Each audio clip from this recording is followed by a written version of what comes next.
ঐতিহাসিক অসম দাৰুল হাদিছ জয়নগৰ মাদ্ৰাছাখন হৈছে প্ৰতিগৰাকী ইছলাম ধৰ্মী লোকৰ বুকুৰ আপোন। দিনে নিশাই বিপদ পৰিলে মনত পৰে ঐতিহাসিক অসম দাৰুল হাদিছ জয়নগৰ মাদ্ৰাছাৰ কথা।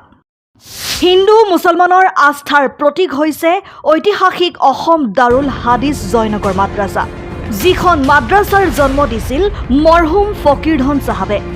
উক্ত মাদ্ৰাছাখনৰ নতুন ৰূপ দিছিল মৰহুম আল্লামা আব্দুল জলিল ৰাগিবী চাহাবে।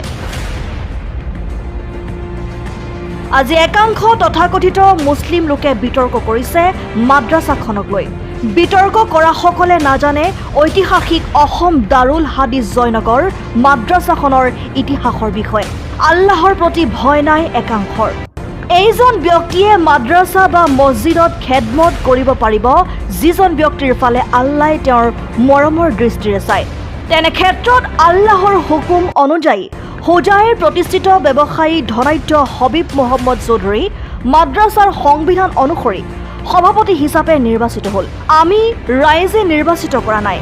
এই নিৰ্বাচন আল্লাহৰ হুকুম অনুযায়ী হৈছে। আমি আল্লাহৰ একমাত্ৰ গোলামহে।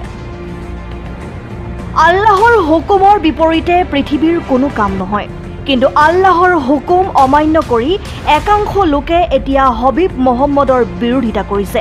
অধিকাংশ লোকৰ পচন্দীয় সভাপতিগৰাকীক লৈ একাংশই ভুল ব্যাখ্যা আগবঢ়াই মাদ্ৰাছা আৰু সমাজক বিপথে পৰিচালিত কৰাৰ চেষ্টা কৰিছে। আচলতে হবিব মহম্মদ চৌধুৰী শাসক দলৰ কোনো ৰাজনৈতিক পদবীধাৰী ব্যক্তি নহয়। তেওঁ অসম চৰকাৰৰ সংখ্যালঘু উন্নয়ন বৰ্ডৰ সভাপতি হিচাপে নিযুক্তি লাভ কৰিছে।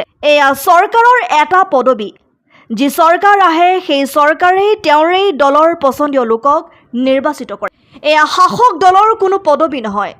ইয়াতে ৰাজনীতিৰ গুণ পোৱা সকলে এনে অনাহকত বিতৰ্ক বাদ দি হবিব মহম্মদ চৌধুৰীক দায়িত্ব পালনৰ সুযোগ দিয়া উচিত। সময়ে নিৰূপণ কৰিব তেওঁৰ দক্ষতা, পাৰদৰ্শিতা আৰু বাকপটুতা।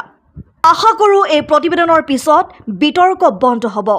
উন্নয়নৰ দিশে আগবাঢ়িব ঐতিহাসিক অসম দাৰুল হাদিছ জয়নগৰ মাদ্ৰাছাখন।